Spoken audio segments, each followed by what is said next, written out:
here. All right. So Okay. now, Ashraf, just All give right. us. The stream has been fixed. Bismillah. It should be working now.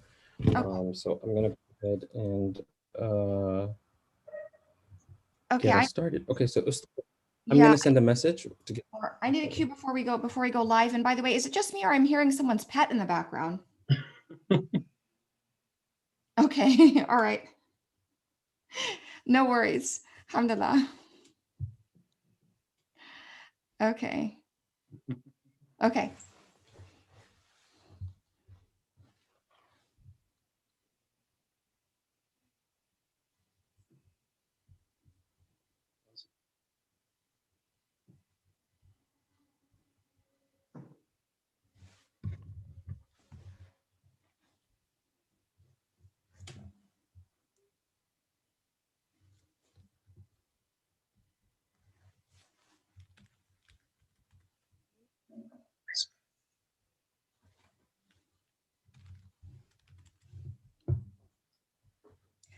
Bismillah ar-Rahman ar-Rahim.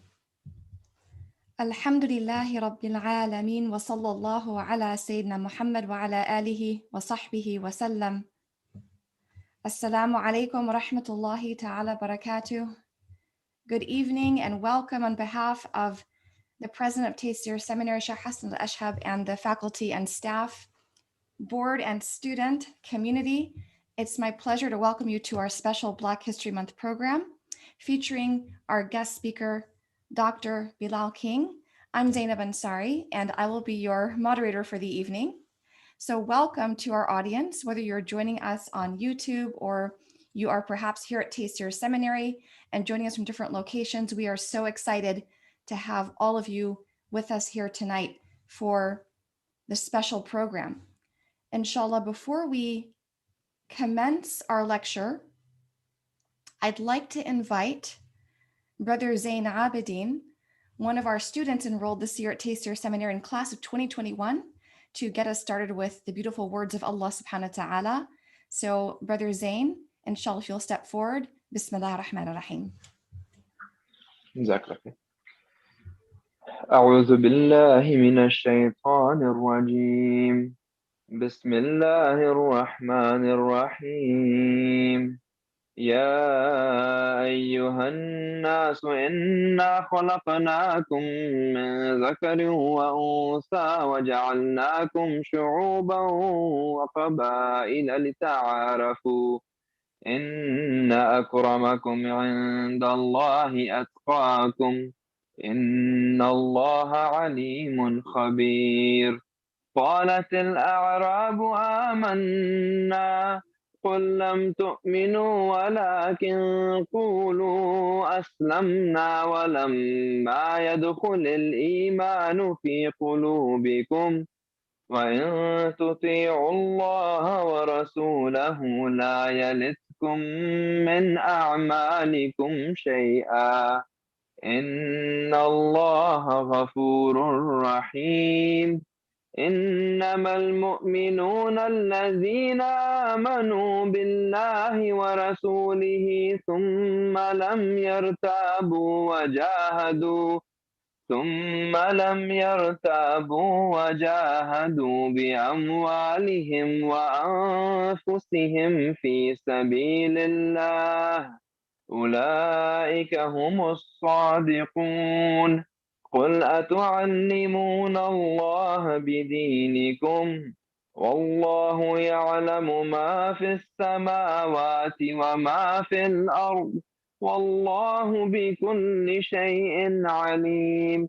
يمنون عليك أن أسلموا قل لا تمنوا علي إسلامكم بل الله يمن عليكم أن هداكم للإيمان إن كنتم صادقين.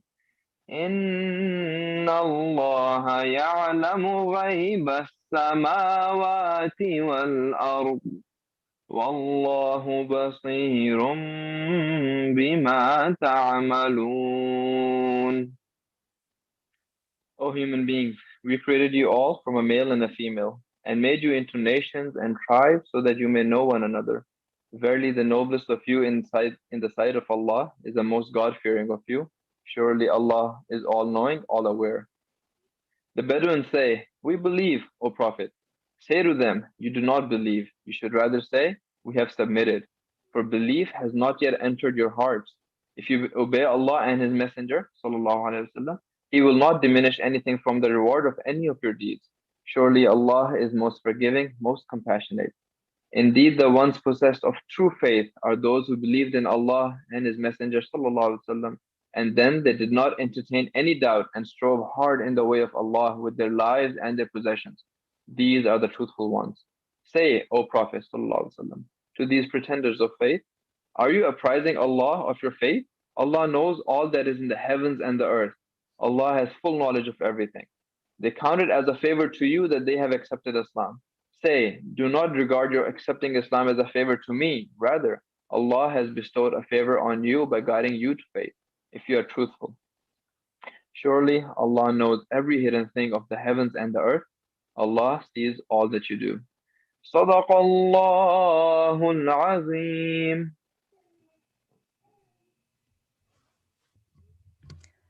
Sadaqallah al-Azim. Thank you so much, Brother Zain. I really appreciate your opening our program with your Quranic recitation. Even though we can't be necessarily together in the same location in person, I trust that Allah Ta'ala always unites the hearts of the believers. So thank you once again, Brother Zain. And inshallah, I will now introduce Dr. Bilal King. Jazakumullah khair.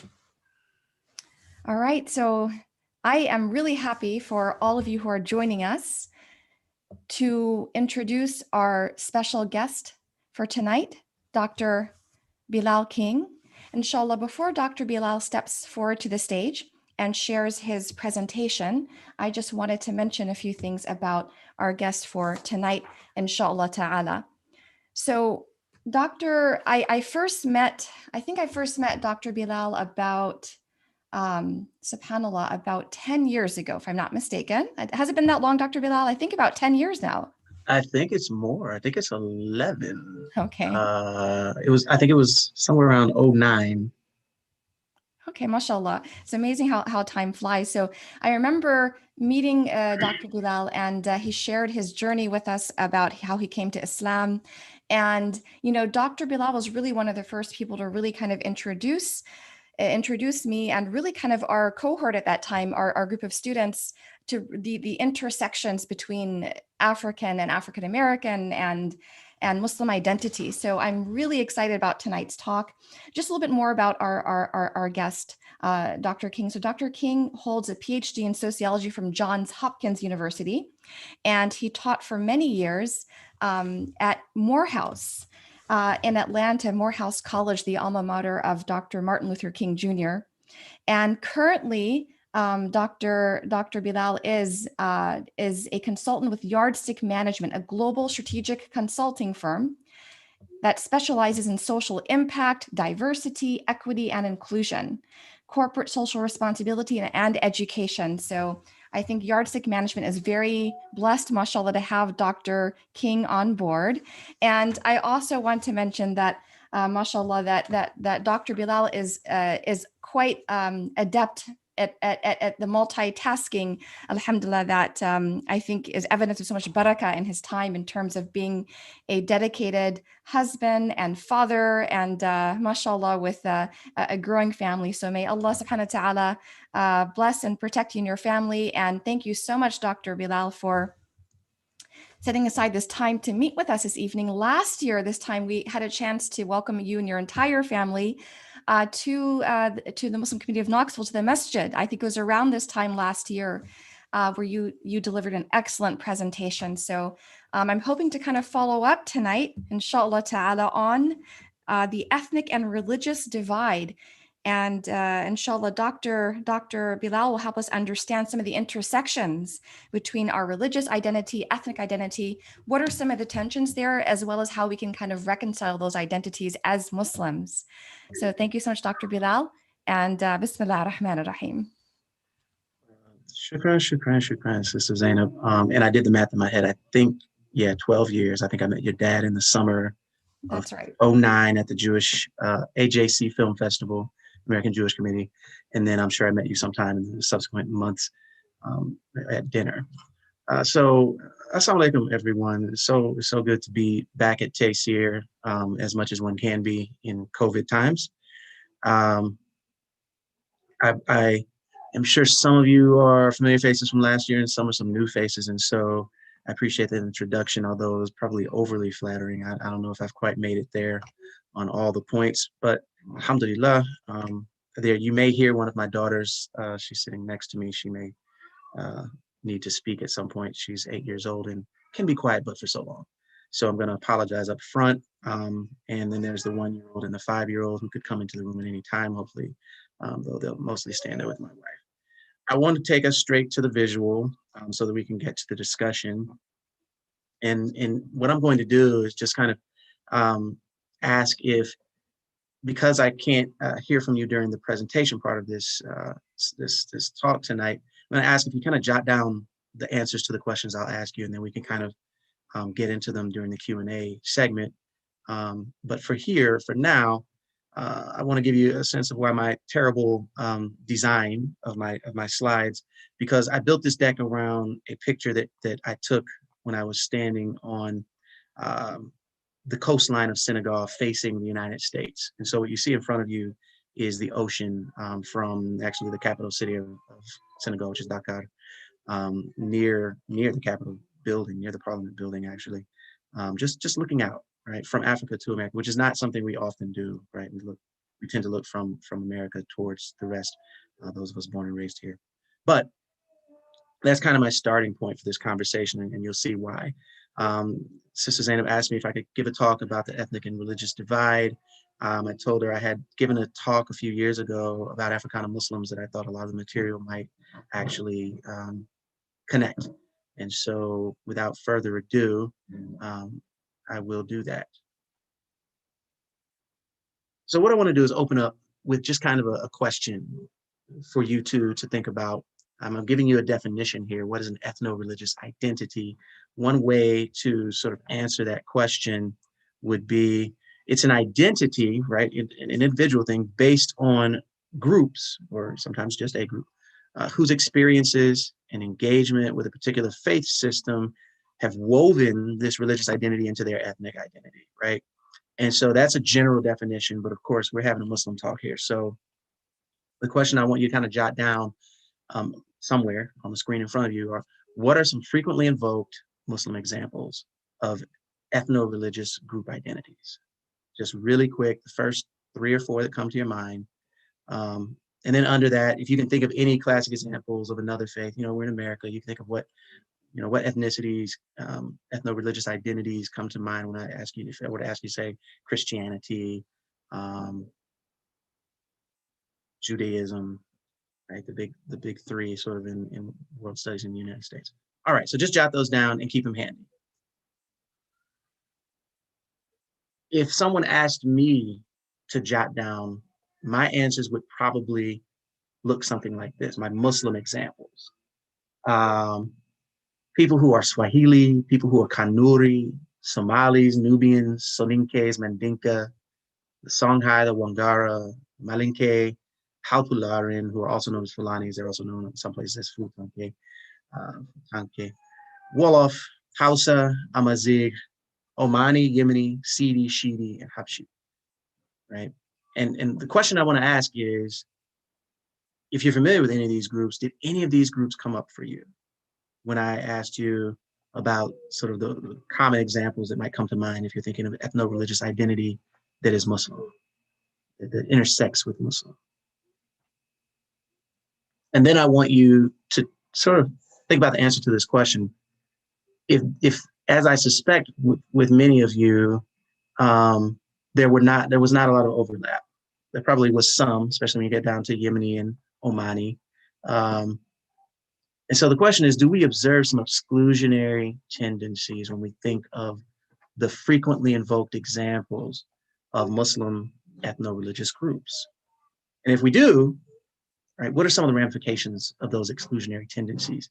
And we can narrow it to the US context to facilitate ease of conversation. But honestly, this conversation can easily take place thinking about a number of different countries. But in the United States context, I'm going to venture a guess that Africana Muslim groups are some of those often marginalized groups, some of those groups often excluded from the typical examples that come to mind when we think of ethno-religious groups, right?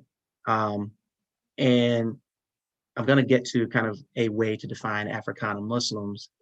If I were to give it to you piece by piece, just to work a working definition for the rest of this part of the talk, first, I would again ask you to jot down how you would define what Africana Muslims are, who Africana Muslims are, right? And then I want you to chew on the question of whether there's some utility in distinguishing this particular group of Muslims at all.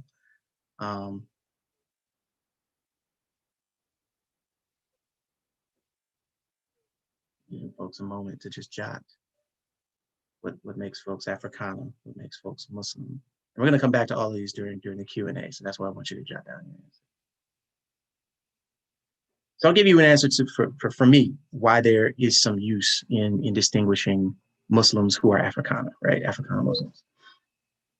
If I were, as an academic, if I were to outline sort of 3 areas of inquiry, 3 areas of knowledge where being particular about Africana Muslims can serve some useful purposes in the United States in particular, then I would say it's peace studies, study of human rights and the Black freedom struggle, the history of music, and Islamic studies and area studies, where Islamic studies and area studies meet in particular. And I'll give some examples of each of these, more on peace studies and human rights and Black freedom struggle, and I'll kind of rush through the history of music and Islamic and area studies, just for the sake of time. Okay, so in peace studies, I think many people are familiar with this sort of tendency in Western academia to imbue Sufism with the aura of sort of the peaceful Muslims, the good Muslims, right? While we can definitely go to town in thinking through the problematics associated with that tendency, there's a political value there, right? In that tendency to think of Sufis as the peaceful Muslims. And so if one were to utilize it for its political values, political purposes, there are a number of Africana Muslims of note at the intersection of sort of Sufism and peaceful coexistence, who are worthy of, I think, mentioning and knowing about in general, even if you're not engaging in these political purposes. And many of them are written about really well in books like The Walking Quran by my, spiritual and academic big brother, Bilal Ware, who publishes under the name Rudolph Ware. And one of his teachers in many ways, Lamin Sane. These are 2 texts out of many that I think anyone who wanted to begin researching this area would be well served by starting with. A couple of other texts that you may not want to so much read cover to cover, but you still will cover a good bit of the territory, would be the History of Islam in Africa, edited by Levitsion and Pools, or Wa in the Wala by Ivor Wilkes. But some key groups, some names to zone in on. Instead of telling you to go read these books, I would tell you, you can do an internet search on the Jahanke, the Jula. These are 2 sort of, they've become ethno-religious groups, right, in West Africa. The concept of the inviolable town or the sacred city is something that we observe all over, societies that have been Muslim for a very long time or had large Muslim populations.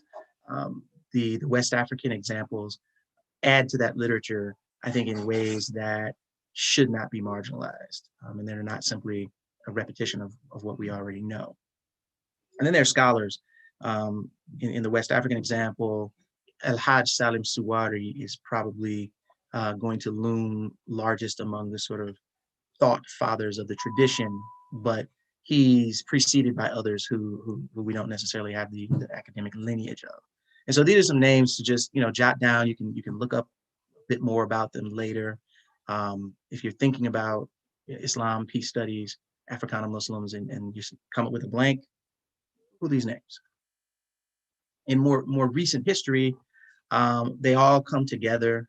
The sacred city, the inviolable town, Islam as a religion demanding nonviolence of its adherents. This emerges most explicitly in the study of a community that's based primarily in Senegal, although they're global. They're a very transnational community known as the Mouridia, sometimes just the Mourids. And if it's in French spelling, it's going to be Mouride, because, you know, the French like to add letters, vowels in particular, that you don't need to pronounce. And I'm just teasing if we have any Francophone people in the room, I'm just teasing. The Mourids were founded by a wali known as Sheikh Ahmadou Bamba, and their very recent founding time in history, it coincides with the historical moment when the French are colonizing West Africa by force. But they have endured in ways that are, I think, crucially important for the study of Islam in general, and it intersects with peace studies in ways that when, for example, 9/11 happens and the sort of, I don't want to say latent, but somewhat subdued idea of Muslims as violent that has long been in American culture became sort of a dominant theme in how Americans talk and think about Muslims so often. The very presence, the fact that every year in Harlem since 1991, there's a huge parade in honor of the Murid community and Sheikh Ahmadou Bamba, put on by the Murid community in honor of Sheikh Ahmadou Bamba, is the Bamba Day Parade. The fact that had been going on for 10 years, before 9/11 happened, but was completely ignored. And so many Muslims themselves didn't even know it existed right here in the United States. I think this becomes something that's extremely important for us to know about. And that's part of why I say Africana Muslims worthy of study. Another piece, human rights and the Black freedom struggle. Now you can take this all the way back. I've seen where people have explicitly made this connection, and I've seen where the films that we have two sort of major film productions that I think a decent number of Muslims in America have seen, kind of portraying the founding moment of, sort of contemporary Islam. By contemporary, I mean the last 1440-something years of Islam. The story of Bilal ibn Rabah, when he embraces Islam as something that frees slaves of men to become only slaves of God, right? This is sort of a historical beginning of the Black freedom struggle in an Islamic idiom, right? But it's not yet connected to what we think of as human rights. That's not going to come to being until in 1887, a Caribbean man by the name of Edward Wilmot Blyden. And I'm so sorry, I forgot to tell you the names of those film productions. One of course is The Message. There are a couple of scenes in The Message where Bilal is portrayed as really seeing Islam in the way that I described on the previous slide. The other is known as some of us just call it the Omar series, and I think it's officially the official title might be Omar al-Farouk. It's an Arabic language television series. It was like 31 episodes probably, but you can find a version with English subtitles. And then my wife and I watched it, and I found a few other Muslims here who watched it, didn't mind the subtitles, and it was a welcome updating of the visuals and going deeper into the story. But it's still that story of the sort of the founding moment, 1440 years. But as I said, human rights is not explicitly, that's not the idiom of the day. If you want to get to the time when human rights is about to become the idiom of the day, 1887, Edward Wilmot Blyden, who is a Caribbean thinker, preacher, political figure, and best known, I think, to a lot of Black Americans and other just, oops, sorry. Okay, all my children. I'm sorry. Okay. One of the fathers of Pan-Africanism, he wrote a book called Christianity, Islam, and the Negro Race. And the reason I put his picture here is because when he wrote the book, white people, I should say, in America, were insisting that a Black person couldn't have written this book because Black people weren't supposed to have any such intellectual capacity. And so he, reissues the book with his picture in it, so that people can stop doubting that he's the author of his own book. But what's important to know about Blyden is kind of the argument he makes in his book. He concludes that conversion to European Christianity was having a really bad effect upon Africans. It's leading Africans to engage in cultural apostasy. That is to say that they're totally rejecting their culture and viewing it as a bad thing, and self-subordination, right? He sees African Christians voluntarily becoming eternal students to their white European master teachers, if you will. And he's kind of using this language. He contrasts this with what he saw Africans. Now, and I'll throw this in. He was only in West Africa, right? So he had no contact with the Africans who had been Christian for 2,000 years almost in Ethiopia, right, and Egypt, and surrounding environs where a few, Christian Africans or Africana people, once we expand into Africana people, we're really talking here. But if you're talking about what most people agree is the formal continent of Africa, he was not engaged with that population. And so he was really looking at West Africans who had only come into contact with European Christianity. If you want to go the furthest back down in the Congo, you have the king of one of the kingdoms, the Congo, converting Christianity in the 1400s, right? So 600, 500 years, 1400s, 400 years, right? But he saw that the Africans who remained, the Africans who, sorry, that's my typo, the Africans remained people with their own ethnic culture and their own political autonomy when they became Muslim. So he didn't see a bunch of Muslims in West Africa subordinated to a bunch of Arabs. And he would have compared it to Arabs. And he didn't see where West African Muslims had thrown their culture under the bus, as it were, in order to become Muslim. And so he essentially makes this argument where he is wedding Islam to the Black freedom struggle. And so when, give or take 50, 70 years down the road, racial oppression becomes a human rights issue, this wedding of Islam to the Black freedom struggle is going to link Islam to human rights, right? In a good way. I think a lot of us have heard Islam discussed under a human rights rubric, where Islam is sort of this thing that people use to violate human rights, whether it's conversations about you cannot leave the religion without being under some sort of death penalty, or all kinds of crazy things that were committed by ISIS in Iraq and Syria not so long ago. All these sorts of behaviors, forced marriage, go down the list, all sorts of things that are viewed as human rights violations. Well, when Islam was connected explicitly and loudly with the Black freedom struggle, then this is a very different take, right, on how Islam and human rights are to be talked about. And it's the Black freedom struggle that brings them together in this much more easily laudable way. So for discourses and sort of defenses and reconsideration of how folks should be positioning Islam in these discussions, again, Africana Muslims become an important channel for the discussion. Now, really quickly, and I don't think I'll be able to play these unless I get some requests to do it, but visually, let's see if I can do this without it taking me too far afield.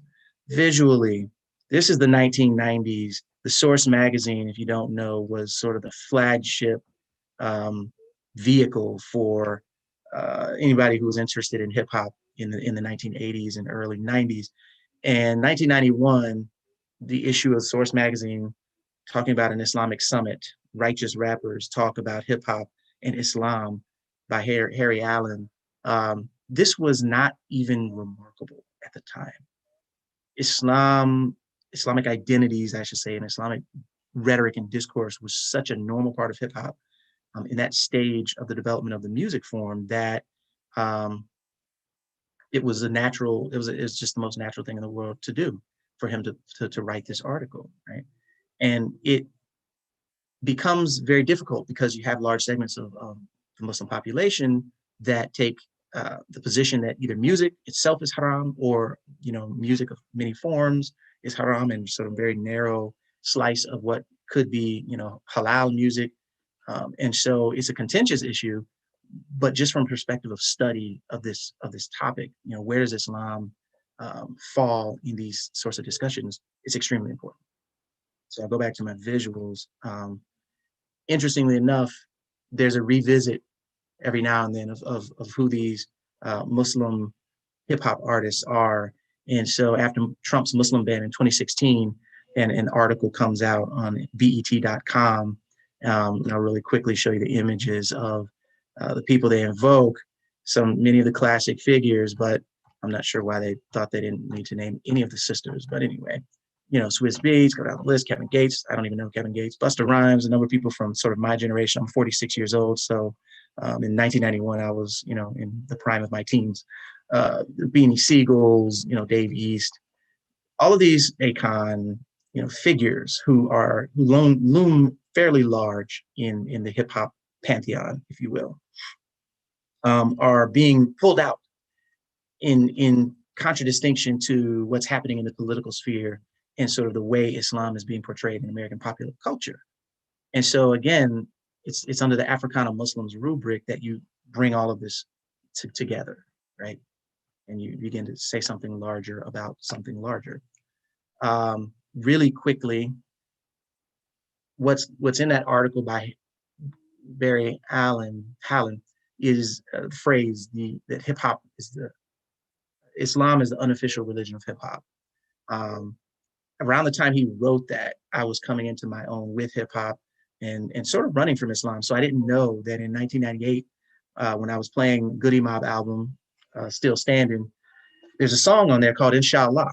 And there is not the best translation, but a decent translation, I'll say, of Al-Fatiha. And I think it's the only place in hip hop that I know of where you literally have like 2 minutes, minute and a half of Quran being recited on a song, right? Even if it's English language recitation, which is why I didn't know it was anything, you know, from Islam. But it stands on its own to say that, you know, there are a number of figures that even some of our younger folks might be familiar with, someone like Eve or Common or Mos Def or Lupe. Even if these people's Islamic identities are pretty fluid, right? Their affiliations with Islam kind of sometimes evolve from maybe a Nation of Islam or 5%er to a more Sunni oriented position. And some people like some people come in the door with a very Sunni orientation towards Islam. But what's consistently relevant is that as socially conscious messaging in mainstream hip hop declined, so too did the visibility of Muslims in hip hop. And then they start to be trotted out at special moments, like when Trump has his Muslim ban. In Islamic studies and area studies, which refers to sort of, you know, African studies, Asian studies, American studies, Islam was in Africa, and I heard that's one of my colleagues got in a hailstorm trouble for saying this phrase on social media. But I think it's nevertheless, I think it's just an important concept to get. And I first heard it from, again, Bilal Ware. Islam was in Africa literally before Islamic time begins, right? This is referring to the first Hijra. Before the Muslims moved to Medina and our calendar begins, the Hijri calendar, Islam is already in what everyone agrees is Africa. Right? We can have another discussion about whether Arabia should be taken out of Africa. That's a whole other discussion. But right, this is something to consider.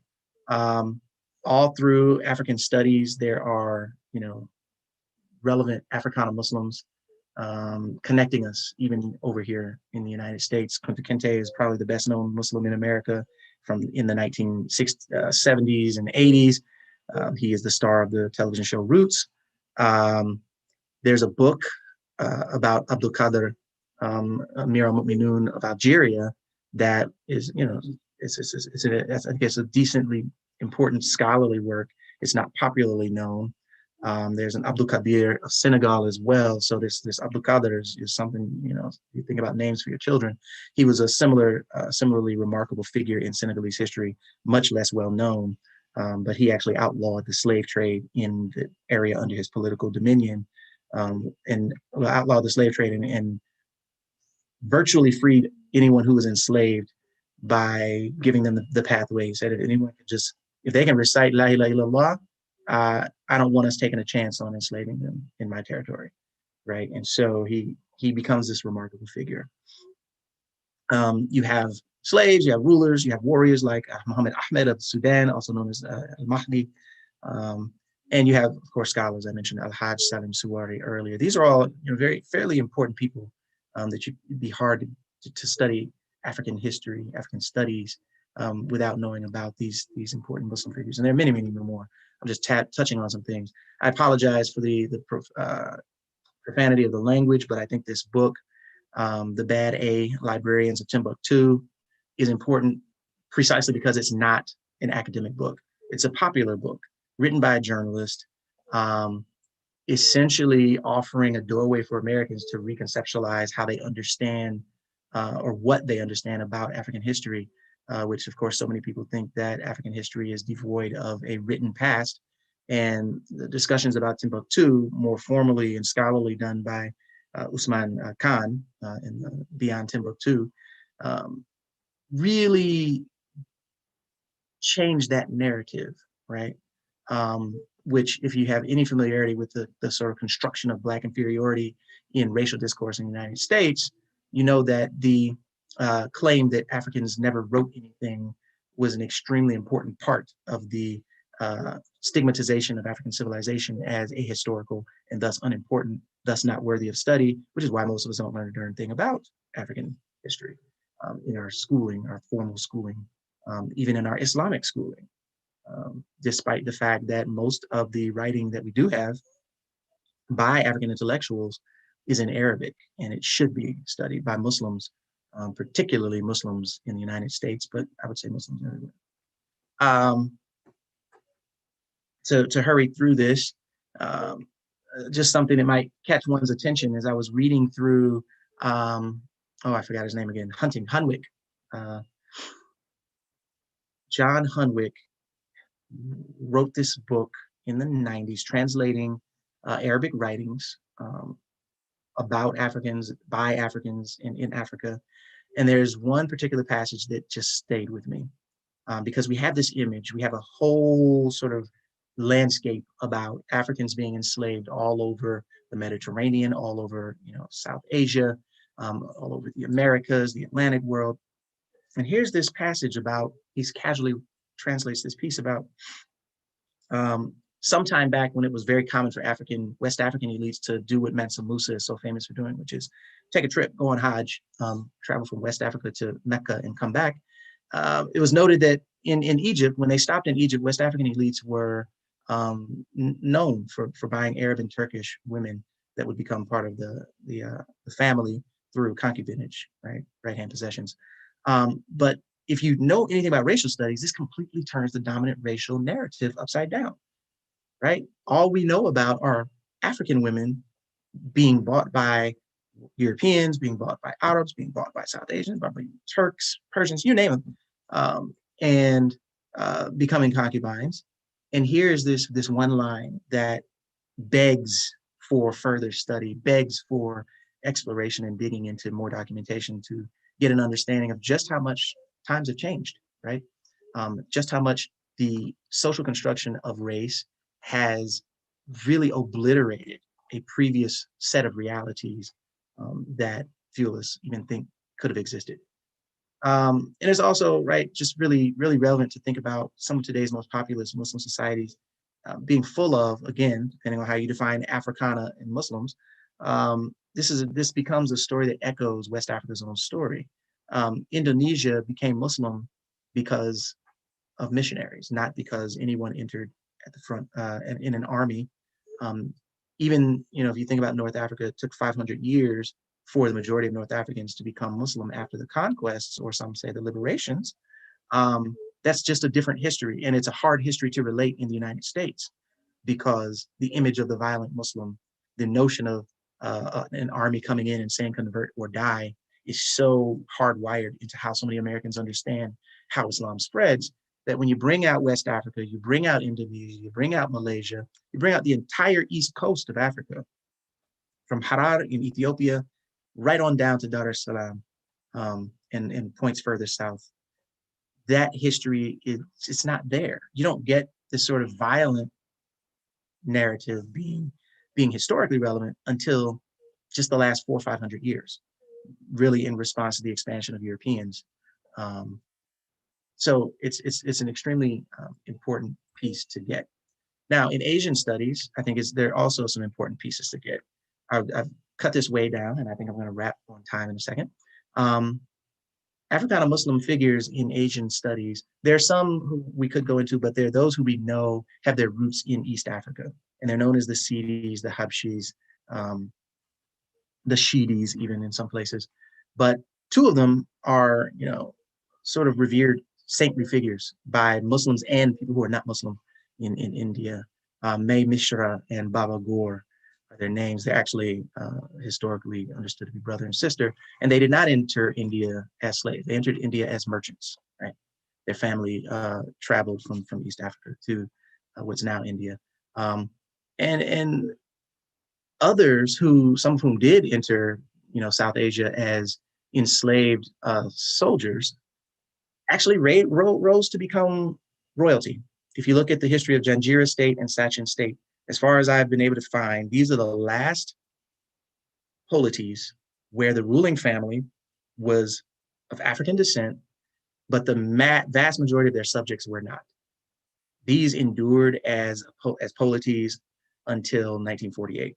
So they may be the very last cases where you see Africana people ruling non-African people on the earth.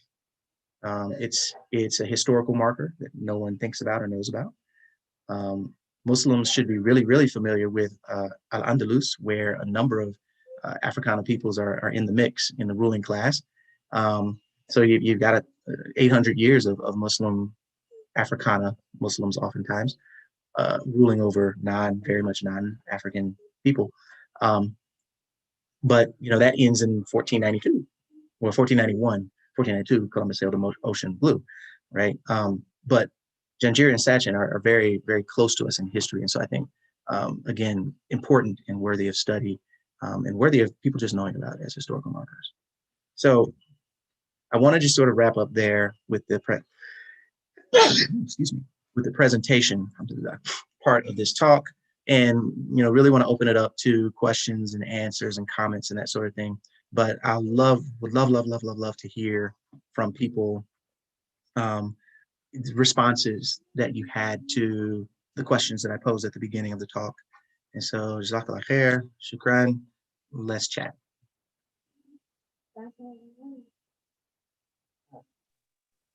Sister Zainab, are you? I'm here. Assalamu alaikum. Alaikum salam. Okay. Thank you, Dr. Bilal, alhamdulillah, for a very enlightening presentation. So I was taking notes and jotting down questions. So inshallah, before I actually get to the questions that I have for you, I wanted to invite Dr. Michael Dan to the stage, our virtual stage here, because he wanted to come in as kind of a respondent to your presentation. And then inshallah, we're going to see what questions we have from our audience and from our students. All right, Dr. Dan, and thank you, Dr. Bilal. Alaikum, Dr. Bilal. Alaikum salam. Jazakallah khair, and that was really fascinating, mashallah. That was great. Bismillah ar-Rahman ar-Rahim. A few different things came to mind as you're giving your presentation. I hope people will contribute their comments and questions through the chat as I'm talking. But just to kind of get us started,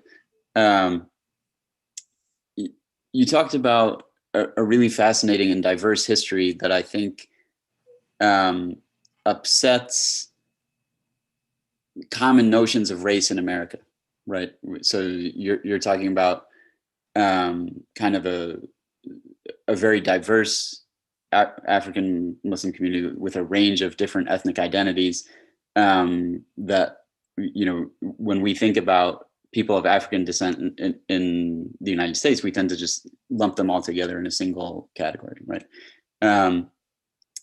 And you're also talking about a world that was very much interconnected with the rest of the Muslim world, as you said, in ways that sometimes turn our presuppositions about race on their head. And so that's a really fascinating history.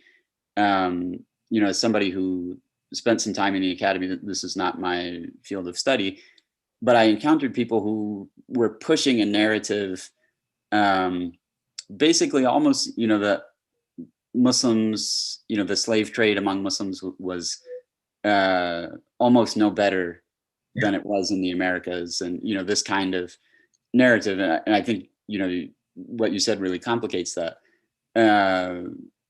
So that's one kind of angle that your presentation struck me from, was just that that there's some really interesting things there I had no idea about, like the last two dynasties that you mentioned in India. I knew that there were people of African descent in India. I did not know that there was a ruling family or ruling families. Well, they were cousins, so it's you could say it's one big family, two states. Yeah. Okay. So I'm looking at it on the one hand from that angle. I'm also looking at it from the angle, I was introduced to Islam by African American brother, and the community that he comes from, is not necessarily there's no kind of clear link to African Islamic history per se, right? Mm-hmm. Nation of Islam, the transition to Sunni Islam, Malcolm X, and I'm wondering kind of how you see these two things together, like because I would say for the majority of the African American Muslim community, it's kind of an indigenous development in the United States, and that there always have been these links, but those links were not kind of what drove the emergence and evolution of the community. And so I'm just wondering kind of how do you look at those two things together, and what do you think the significance of the bigger picture is for the Muslim community in the United States?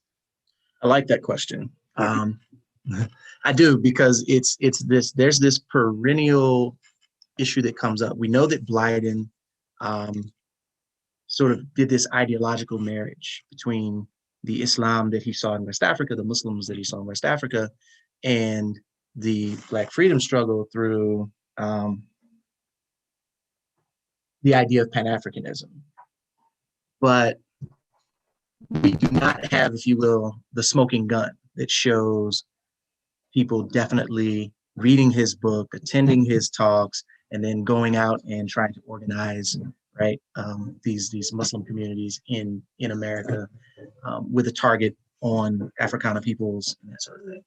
We only have time overlap, sort of a correlation and an overlap in time, where we're like, it looks like, right, it looks like some waves from his talks would be likely connected to these people who just appear as it would appear out of nowhere.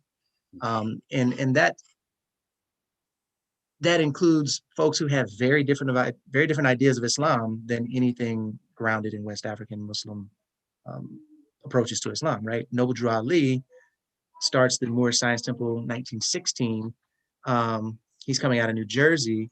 So he's on the Eastern Seaboard. It's entirely possible that he could have been exposed to someone who was exposed to Blyden's talks from 20 years previously. It's entirely possible that he, got hold of a copy of the book, or someone who taught him got hold of a copy of the book. But his approach to Islam was decidedly foreign to the tradition, right? What he taught as Islam. And in the same sort of, he's not just on the Eastern Seaboard, but you can think about the Rust Belt cities, the Eastern Seaboard going and across into the Midwest, from sort of New York over to Chicago. This is also where you have the Sati Majids and the, there's another name I'm blanking on. So because I'm not in the classroom anymore, these names are not as accessible in my brain. Oh, Dusé Muhammad Ali, who's a little better known because he was a teacher, mentor of Marcus Garvey, but their presence is right there, right? It's all of these same cities. And so, no, you cannot make a direct connection between the West African Muslims and the very much, as you said, indigenously grown Islam of the United States. Even Dusé Muhammad Ali and Sati Majid, they were not West African, they were actually Sudano-Egyptian. But they did teach, and they did Majid built communities in the US circa 1905, 1906. Yusuf Muhammad Ali essentially teaching Marcus Garvey, but he was as much in London, I think, as he was in the US. And I don't know of any communities, right? Any community building that he did. But what happens is, and this is similar to what Black Americans do with the idea of Africa. They do something similar with Africa that we did with Islam. Instead of clinging tightly to the sort of well-documented historical Africa and building our identity from there, we engaged in just as much sort of symbolic construction of Africa as a tool to sort of facilitate our mental decolonization. And it didn't have to be all that historically accurate, right? We did that with Islam as well. When I say we, I mean a large segment, or at least a loud segment, and in the early 1900s, we could say a large segment of Black Americans really took the idea of Islam or the discourse, Islamic discourse, vocabulary, and then built something that was symbolically resonant out of the materials that you have here. And then you get people from those movements, as they learn more and learn more, sometimes reaching back, right?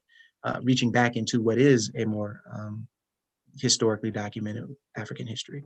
And so you can find in some of the Nation of Islam, Muhammad Speaks, you can find publications where they talk about a Mansa Musa. But as Edward Curtis documents really well in his book Call of Bilal, they had a very global conception of Islam and even of kind of Blackness. And so it was more of a notion of Blackness that corresponds to what's going to emerge in Britain in the 1980s, where virtually anyone who was not, part of the Western European colonizing powers qualifies as Black in a sense. And for them, if you're Black, your natural religion is Muslim. And so there's this they will draw on African history, but they will draw on anybody's history, right?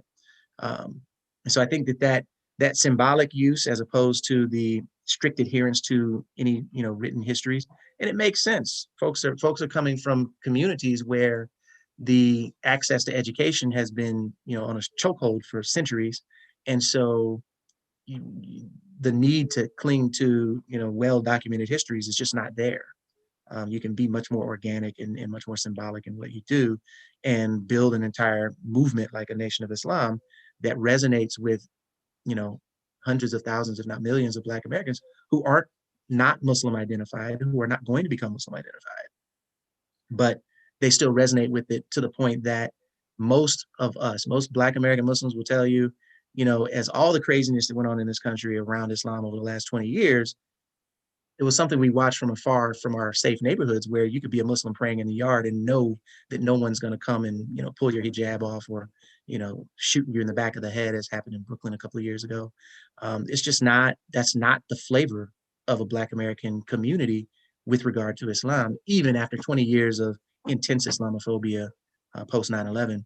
Although I think there are more now, especially more young Black Americans who don't have as positive a disposition towards Islam.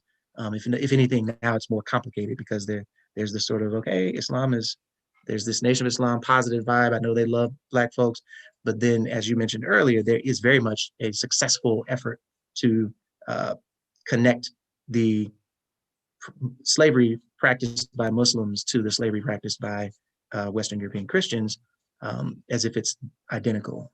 And so for those who don't, again, go and study the details of the history, they won't know that, listen, nobody enslaved by British, French, Portuguese, Spanish, or Dutch people in the Atlantic world had any hope of becoming the equivalent of a king in the old world, right? Becoming a president in their lifetime, right? But we actually see that in India, and we actually see that even in various Arab countries where the child of an African concubine is the sultan, right? And so it was different enough.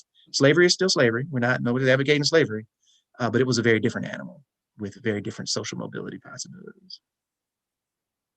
Absolutely. I think we had a bunch of questions come in. Okay. Do I have to go to the Facebook to see those questions? Or? So Doctor, Dr. Bilal, we actually have the questions are coming in on YouTube. So Dr. Dan, are you seeing? Yeah, so I've actually got them for you right here, Dr. Bilal, and we've invited Brother Zain. Brother Zain, are you with us? Because Zain has one of those questions and he's actually with us right now. Assalamu alaikum. Wa alaikum assalam. Yes, ma'am, I'm back. Okay. So, mashallah. So Brother Zain, by the way, Dr. Bilal is inshallah ta'ala headed to medical school. So he's one of our tastier students that mashallah literally is taking a year just fi sabilillah to be here in this environment, to learn, to grow, and then inshallah hopefully take these lessons with him moving forward. So Zain, what was your question about culture and hip hop? Yes, first of all, Jazakallah khair, thank you so much. And also shout out to Ustad and Dr. Dan's classes. We have a class called Islam and Modernity and Islam in America where we talk about a lot of the stuff that you said. And I was like, yo, I know a little bit of that. That's great. So Jazakallah khair for the presentation. The question that I had in mind was, there were a couple that were from a few friends too. One of them was, so you mentioned the Surah Al-Fatiha at the beginning of the song, and hip hop being this Islamic cultural movement almost. And I've read about it and I've heard some of those songs as well. But nowadays, from our perspective and where we are in the time and place right now, hip hop is not really a positive thing. At least from a Muslim point of view, from my point of view, at least I should say. And when you listen to a top 500 songs, then most of them you should not be listening to. So what comparisons can we draw that would help us understand how important that hip hop movement was? And if we were to draw some kind of comparison in today's time, that would help us kind of appreciate the efforts that were put into it. I would say you almost have to weed out a lot of folks. Like you said, you know, your top 500 today, you're not playing that hip hop list for you or for your children. I have 3 daughters. My eldest is 8, the middle is 5, and the youngest is 1.5. I'm not playing most hip hop for them, right? But in that mix, there is, for example, one second. There is a Talib Kweli who, you have to screen Talib's songs because he does cuss sometimes. But my 8-year-old was maybe 5 or 4 when I started playing Black Girl Pain for her.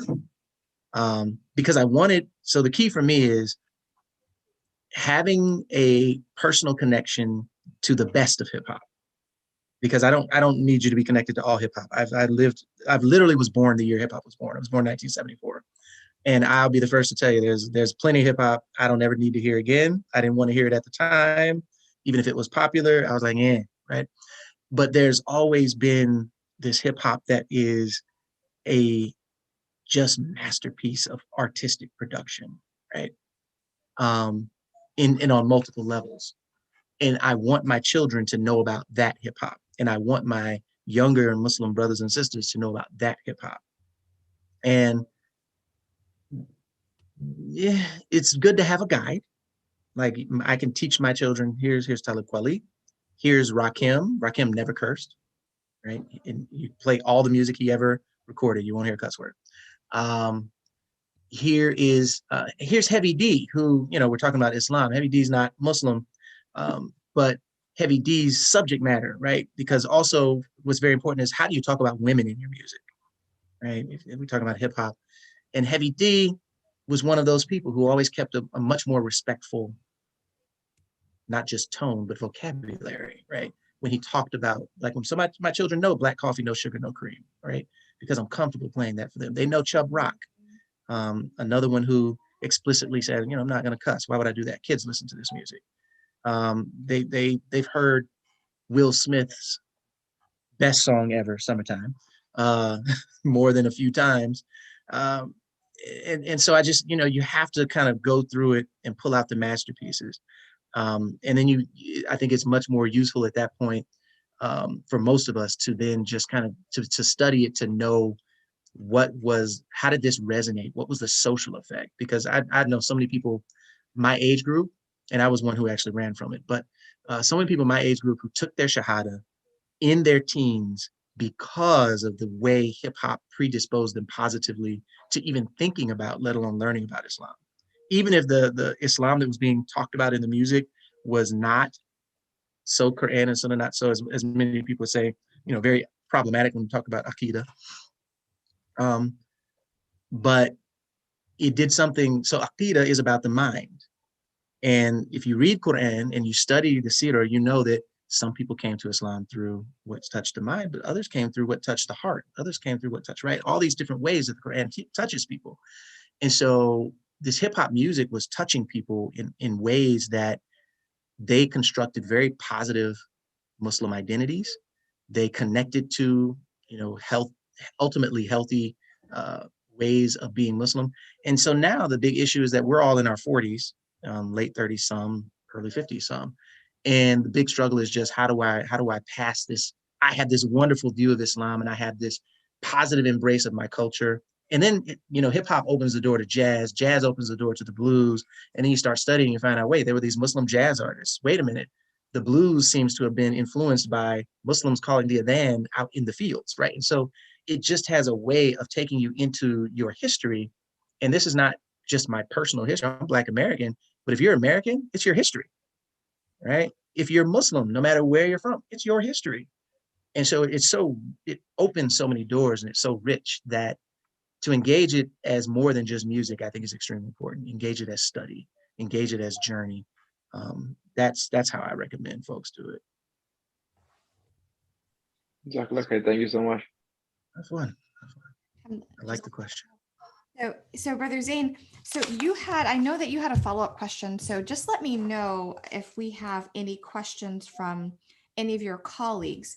In the meantime, let's see, I have a couple things that I wanted to ask Dr.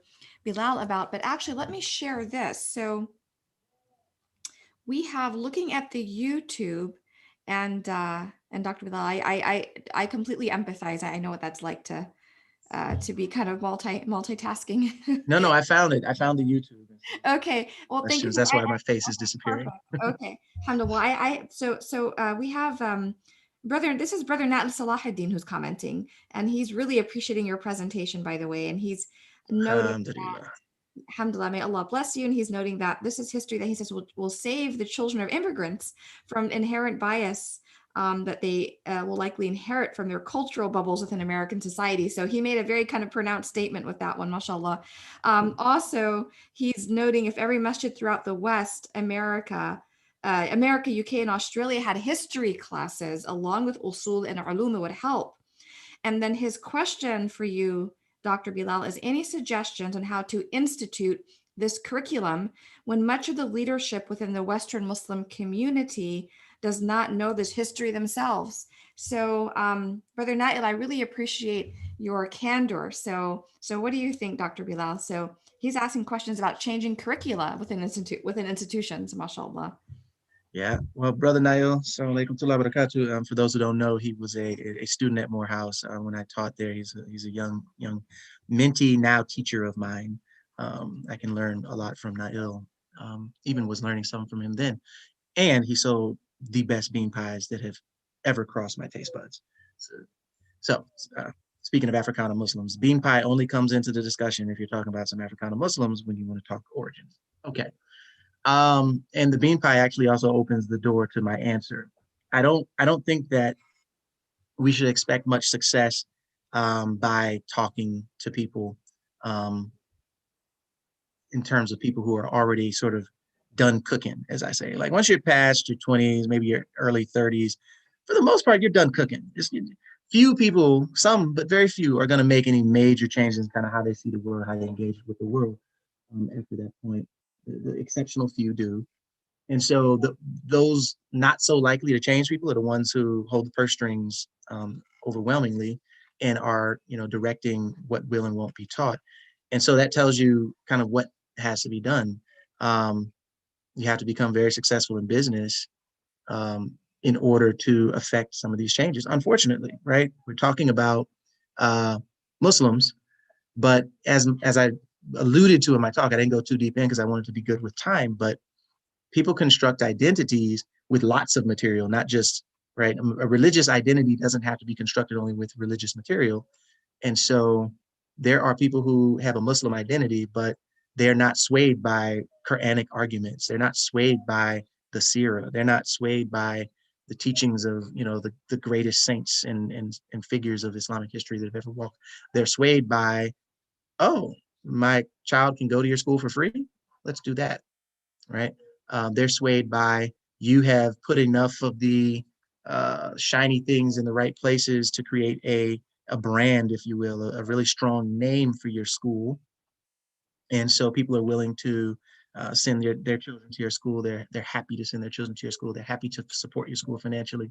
And I think as we create those kinds of organizations, that's when we can implement teaching what we know folks need to know.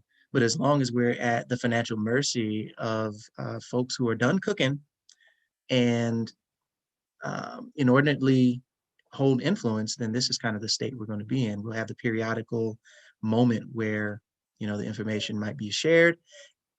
And listen, it's the internet age. This is being recorded. This will be available online. This is easily one of many talks that can be part of a curriculum on this. But to get that curriculum to the students, to get the students in seats for semesters and quarters at a time, so to speak, it's about building organizations that are independently funded and well branded.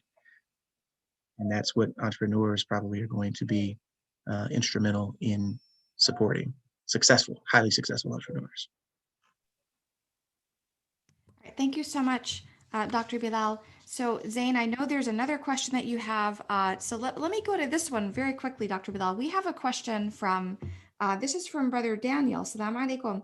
And Brother Daniel wants to know about book recommendations that discuss the connection between adhan and jazz, from adhan to jazz and jazz to blues. Any book recommendations? So actually, I learned about that connection first at the International Museum for Muslim Cultures in Jackson, Mississippi. I'm gonna repeat that. The International Museum for Muslim Cultures, which is located in Jackson, Mississippi. It is the first museum of its type that I know of to get the support of the state in which it is located. They didn't have to build it on their own with just their own, you know, money out of their pockets, you know, looking for donations from Muslims who weren't particularly interested. No, it is also, as far as I know, the first Muslim of that kind that is heavily focused on Africana Muslims. The earliest exhibit was focused on Timbuktu, and the Timbuktu papers figured quite prominently. And yet the effort was spearheaded by a Palestinian and a Black American Muslim woman. Palestinian Muslim and man and a Black American Muslim woman. And so I encourage everyone to engage the International Museum of Muslim Cultures in Jackson, Mississippi. Go there and ask, I want to see this exhibit, and I want to engage with the scholars whose work inspired this part of the exhibit. And they literally play some particular blues music for you right next to playing the adhan for you. And you're able to, instead of simply read the thesis, you're able to experience the evidence, if you will. So I don't have the book name, but that's where I first was exposed to that idea. Thank you so much, Dr. Bilal. So Mississippi, you don't often like put Islamic culture and museum and Mississippi in one sentence. Don't. Yeah. So we really have to do a taste your field trip. That's one of the things that we missed. You know, we used to go to Atlanta, mashallah. So I would love to start, going a little further afield. So Mississippi. All right. Thank you, Dr. Bilal. There's a question. So, you know, Brother Zain honestly this is kind of a tough one, but Brother Zain was actually the mashallah, the student when I did the survey of our students and we came up with themes for tonight's discussion. So this is Brother Zain's this idea of let's talk about identity tonight. So a question that Brother Zain has, and Brother Zain, you're here, but I mean, if you want to ask your question, but it's about it's about intra-community dynamics, right, Brother Zain? Did you want to bring that question forward? No, I think you're making it sound so much better. You got this. Okay. Well, Brother Zain is asking, how do we move away from the ethnic divide? And this is probably another series of talks, Dr. Bilal, but how do we move away from the ethnic divide within the Muslim community here in the US, kind of related to, so, again, so we've got this ethnic divide, this so-called, like that, the immigrant kind of an indigenous dichotomy.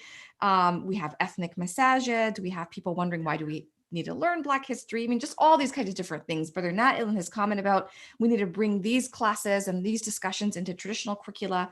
So again, what would you say, Dr. Bilal? And honestly, mashallah, Dr. Dan, if you want to kind of join into the discussion here, I mean, because I know we all have some thoughts about this, but how do we begin to move away from, again, the ethnic divide within our American Muslim community? Yeah, I'm looking forward to hearing Dr. Dan and everyone else's thoughts. But I know that one of the most helpful things in shaking up people's sort of fixed habits and fixed ways is movement, geographical, physical, bodily movement. And that should intersect, especially with youth. As I said, there are a lot of folks who are done cooking. And when I say that, I'm one of those people, by the way, in a number of ways. At age 46, I'm probably done cooking. Like, I'm a former Pan-Africanist, Black nationalist, but I recognize the ongoing influence of my previous sort of commitments, if you will, that shape how I see things. And so, my hope is very much in the youth. And so I think the most important thing that the older generations who might say, yeah, dude, that sounds like a good change, I want to support it. The best things that we can do is get out of the way, and sort of just use our hands to support the young people as they build that world, identify those opportunities and push them towards them.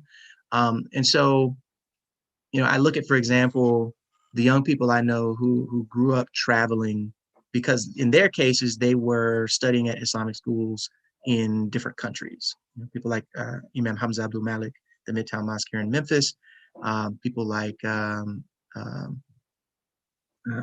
Hafiz Ihsan in Atlanta. These are people who spent their childhood or I should say, who had a point in their childhood where there was a tremendous disruption to the sort of normal trajectory that they will tell you, the trajectory their peers were on. And looking back on their experiences, what they've related to me in these conversations that I had with them was that it allowed me to not be subject to the same forces that led so many of my peers to bad outcomes, right? And so I think that wisdom applies to questions about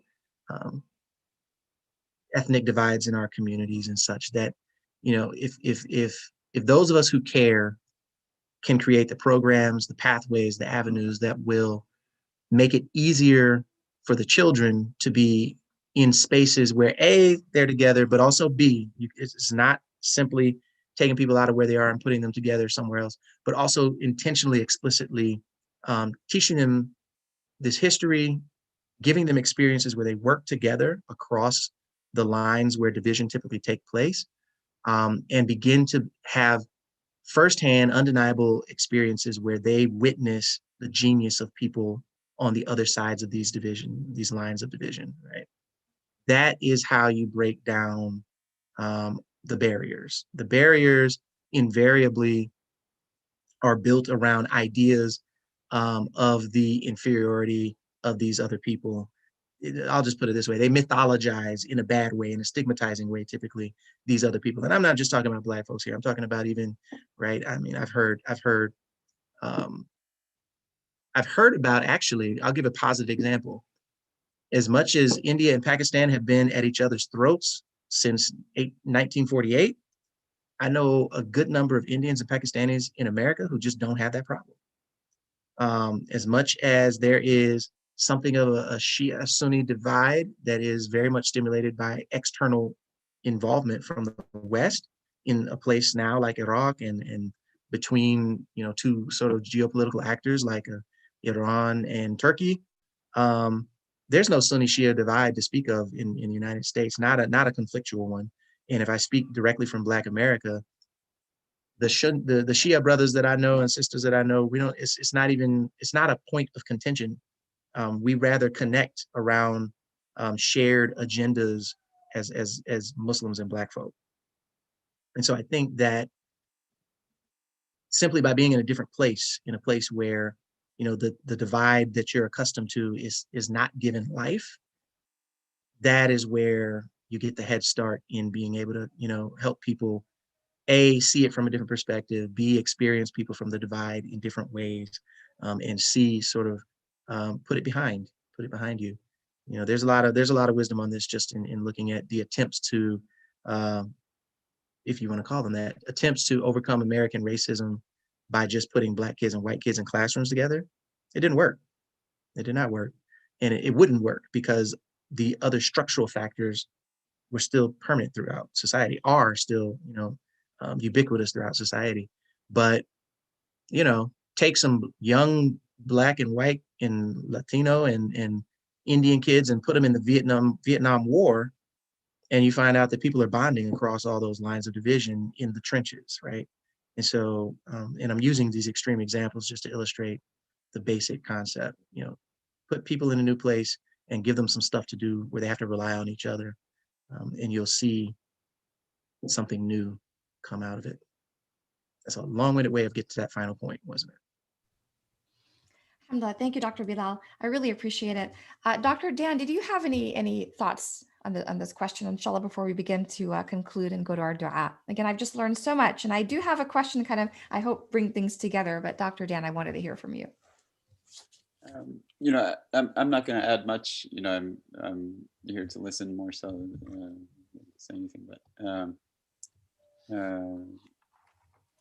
you know, that question for me, in certain ways, is kind of a painful question, because, you know, my early experience in Islam was mostly with African American brothers and sisters, and just kind of, you know, over time, I found myself more in immigrant communities, and I've always wanted to see, and I believe in the potential of bridging that divide, but I don't think it's something that we've done very successfully. Not to say that, you know, at individual levels, or, you know, you can point to positive examples, but as an American Muslim community, I don't see many things being more important than that. I don't see many things taking higher priority than that, and I haven't really seen that come to fruition. And so to be honest, it's more painful than anything else.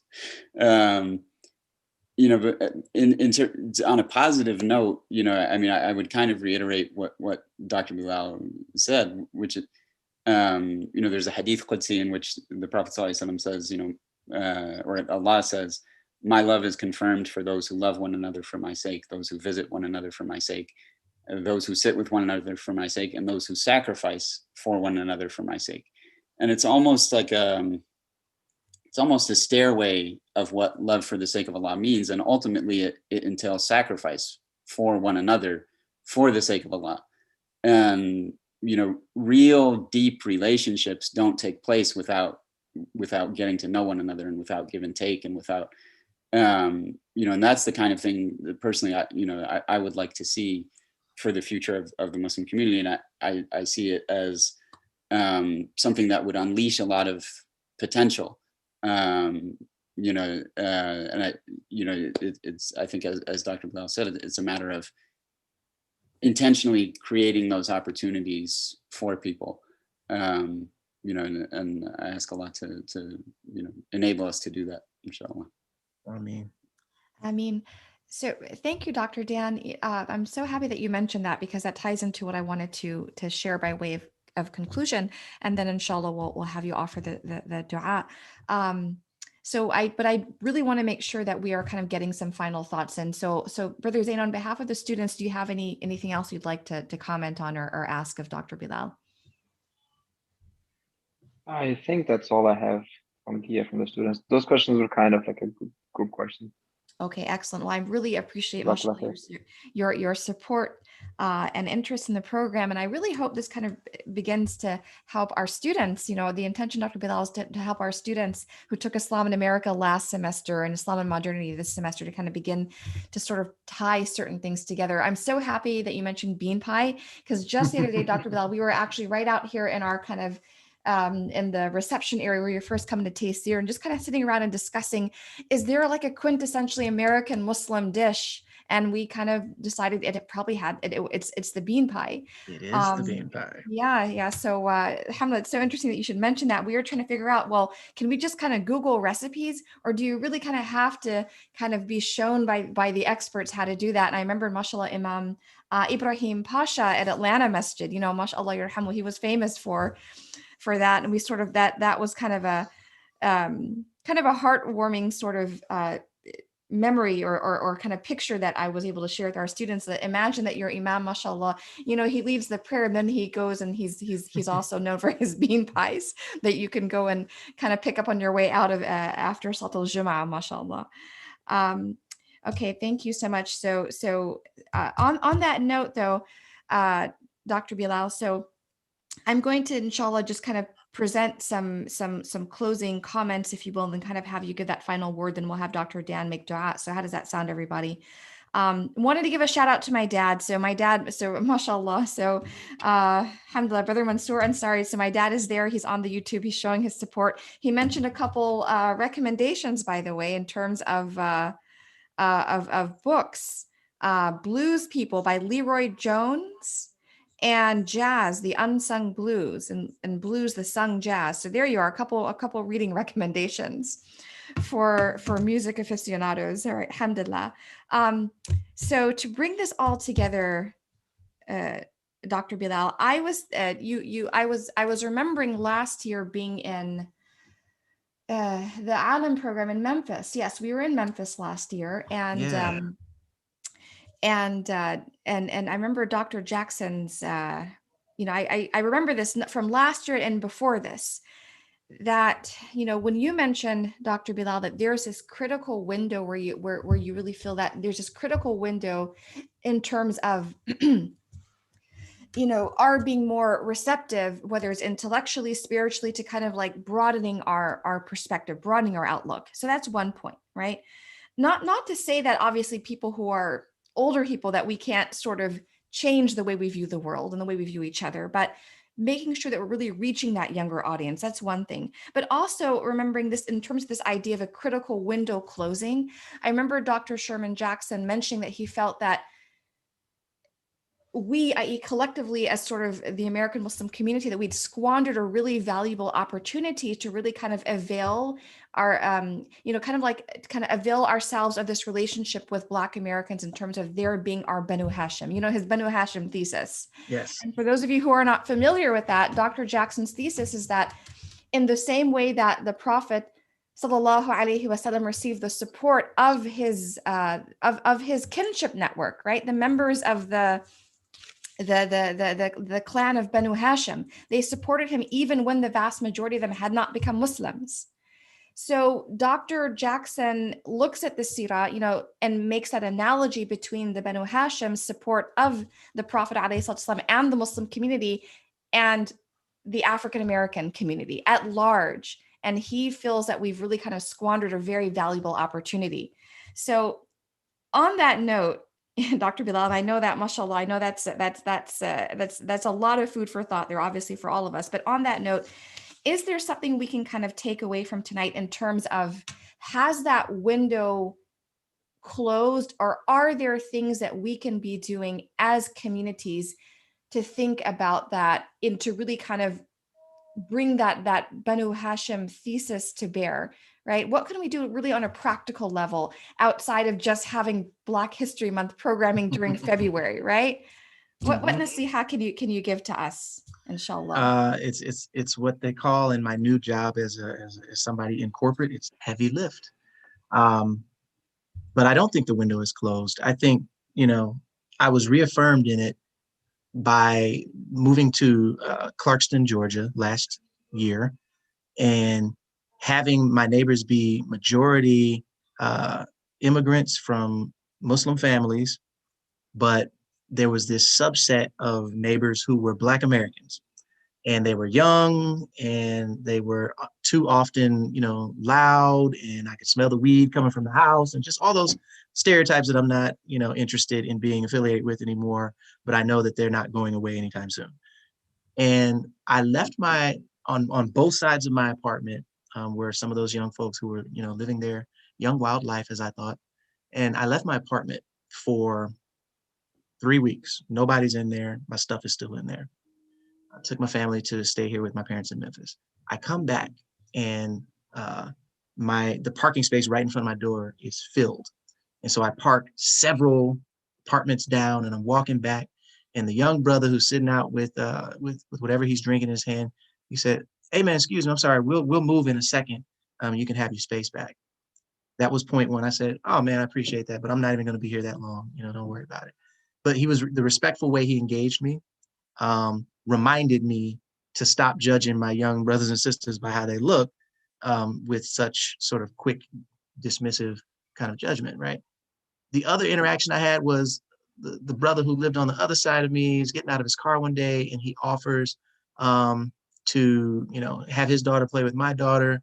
But then he clarifies the things they don't put up with, and things that they do. And he's telling me about it. We drink, we smoke, and we hang out. And I'm like, I'm good. No, thank you. I don't drink. I don't smirk. I don't curse. I try not to curse. It happens sometimes. I'm human. And I said, it's just my religion. And the other young guy who was with him clearly lifted very high. He's like, "Oh, you Muslim? Assalamu alaikum." Right? And these kids are like 25, right? And I'm just like, I forget that it's not gone. It's not as visible, right? But that, and I saw it all the time teaching at Morehouse. And people think of Morehouse and they think of a very sort of elite institution, but understand that only 20% of Morehouse students now are from that old money kind of family. Most Morehouse students are like first generation college students. They're coming from, they're borrowing money to go to college, and so they're coming from rough backgrounds, but they always, not always, 95%, 90 to 95% of them had just a built-in respect for Muslims because of what Muslims have been in the last 100 years of Black history. Even if they don't know Black history all that well, what they do know is that when they meet someone who's Muslim, there's a certain level of respect that they will extend to the person, unless you're doing certain things like selling alcohol at a gas station to Black folks from behind a glass wall, right?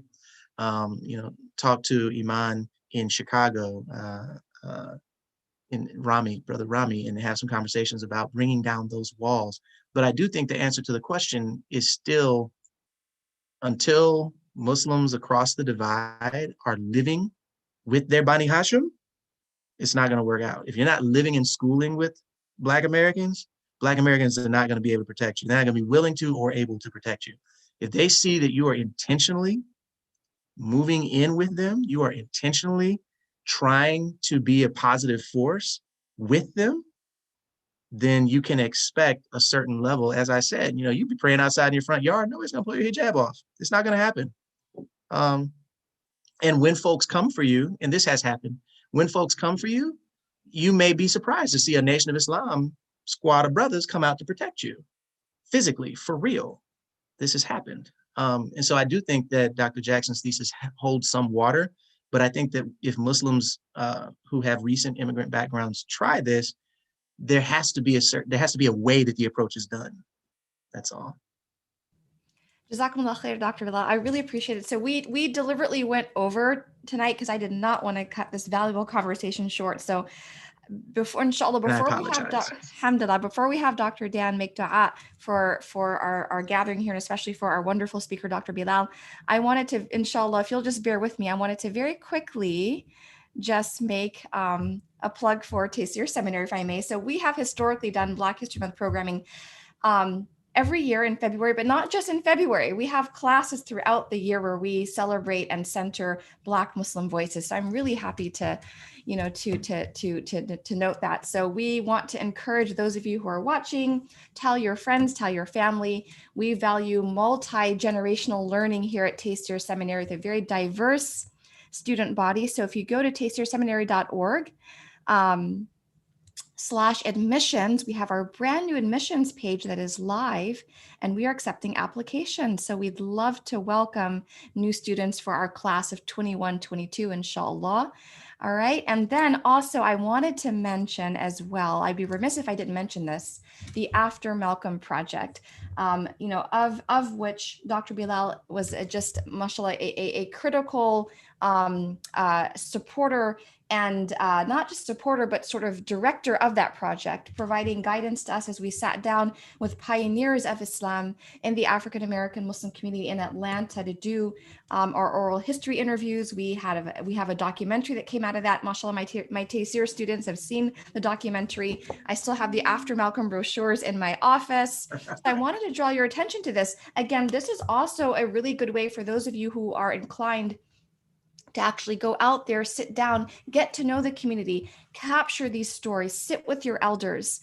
There is just so much potential for this. And there is a website that we have here. Go to aftermalcolm.com to learn more about the project, how it was done, and what you can do, inshallah ta'ala, in your respective communities. All right, so on that note, I just want to, on behalf of Sheikh Hassan al-Ashhab and all of the Taysir family, the faculty, the staff, the students, our volunteers, our board members, our supporters, I wanted to thank you, Dr. Bilal, for joining us tonight for this enlightening discussion. May Allah subhanahu wa ta'ala bless and protect you and your family. And I'm going to have Dr. Dan now make dua for all of us. How does that sound? Alhamdulillah, and thanks to you all, and thanks to Sheikh Hassan. I haven't seen him in a year. Inshallah, we'll have to make an in-person visit happen soon. Inshallah. Inshallah. Okay, thank you. All right, Dr. Dan, Bismillah. اللهم صل على سيدنا محمد النبي وأزواجه أمهات المؤمنين وذريته وأهل بيته كما صليت على آل سيدنا إبراهيم إنك حميد مجيد. أعوذ بالله من الشيطان الرجيم. بسم الله الرحمن الرحيم. الحمد لله رب العالمين الرحمن الرحيم مالك يوم الدين إياك نعبد وإياك نستعين اهدنا الصراط المستقيم صراط الذين أنعمت عليهم غير المغضوب عليهم ولا الضالين آمين. ربنا آتنا في الدنيا حسنة وفي الآخرة حسنة وقنا عذاب النار. اللهم أعنا على ذكرك وشكرك وحسن عبادتك. Allah ya Arhamar Rahimin, we ask you, Ya Rabbi, that you reward all of our predecessors who conveyed this deen to us, Ya Arhamar Rahimin. Allah, we ask that you reward the Prophet ﷺ on our behalf with the greatest reward, and that you reward all those who struggled to convey this guidance to us, Ya Arhamar Rahimin, that you reward them with the best reward. We ask that you have mercy on them, that you forgive their sins, that you raise their ranks in paradise, and that you increase them in closeness to you, Ya Arhamar Rahimin. Allah ya Arhamar Rahimin, we ask you for Dr. Bilal and for his family, the best of this life and the best of the next life. Allah, we ask that you protect them, that you increase them in every good, and that you keep every evil away from them, Ya Arhamar Rahimin. Allah, we ask you, Ya Arhamar Rahimin, that you bless him, bless his parents, bless his family, and bless his descendants, Ya Arhamar Rahimin.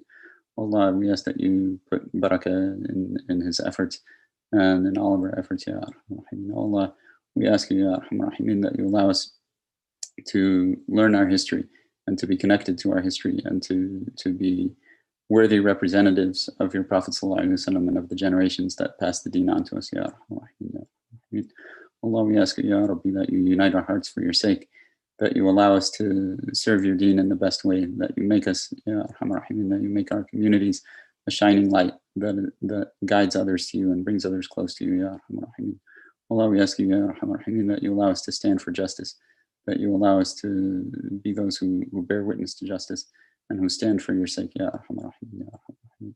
Allah, Ya Arhamar Rahim, we ask you, Ya Rabbi, that you unite our communities and that you unite our community in the United States and beyond on La ilaha illallah Muhammad Rasulullah, and that you enable us to cooperate for your sake and to cooperate in giving victory to your deen, Ya Arhamar Rahim, Ya Arhamar Rahim.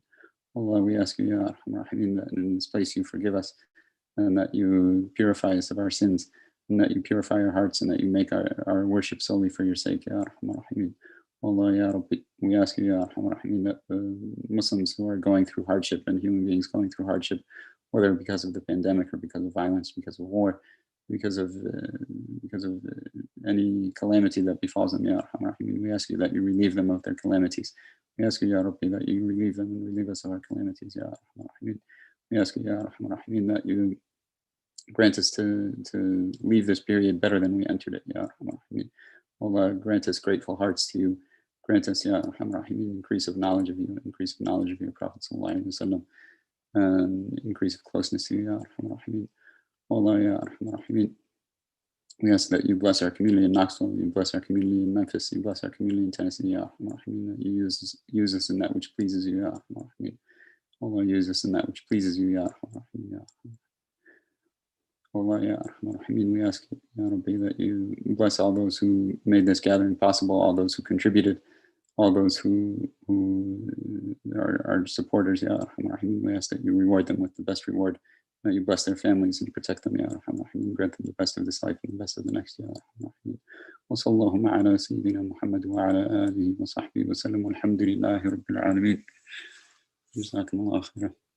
وإياكم جزاكم الله كل خير. I'm very grateful to all of you all. Have a wonderful evening, and until we meet again, take care. Assalamu alaikum wa rahmatullahi ta'ala barakatuh. Everyone, good night. Shukran, sis. Afwan. And Dr. Dan. Alhamdulillah. Shukran, Zain. Take care. All right. My best is